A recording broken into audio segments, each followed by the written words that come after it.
Hi guys, welcome back to my channel. Hope you all doing great.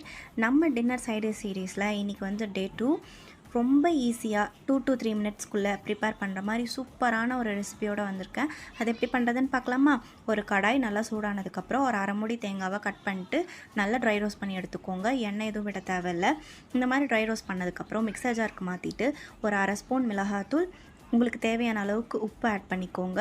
ஒரு இனுங்கு கருவேப்பிலை போட்டுட்டு நல்லா பல்ஸ் மோடில் கொரன்னு அரைச்சி எடுத்துக்கோங்க. ஃபைன் பேஸ்ட்டாக பண்ண வேண்டாம். கொரப்பாக அரைச்சி எடுத்ததுக்கப்புறம் ஒரு 4 பல் பூண்டு, 4 to 5 பல் பூண்டு போட்டுட்டு மறுபடியும் ஒரு பல்ஸ் மோடில் போட்டு எடுத்திங்கன்னா நம்மளோட டிஷ் சூப்பராக ரெடி ஆகிடும். இது இட்லி தோசை மட்டும் இல்லாமல் ஒயிட் ரைஸ் கூட வச்சு சாப்பிட்லாம். இது சாப்பிட்றப்போ நீங்கள் வந்து நல்லெண்ணெய் இல்லாட்டி நெய் கூட ஊற்றி சாப்பிட்லாம். ரொம்ப டேஸ்ட்டாக இருக்கும். ஒயிட் ரைஸ்க்கு சுட சுட இதை வச்சு சாப்பிட்டிங்கன்னா வேறு லெவலில் இருக்கும். கண்டிப்பாக நீங்கள் ட்ரை பண்ணி பார்த்துட்டு எனக்கு எப்படி இருக்குன்னு கமெண்ட் செக்ஷனில் சொல்லுங்கள். And don't forget to subscribe.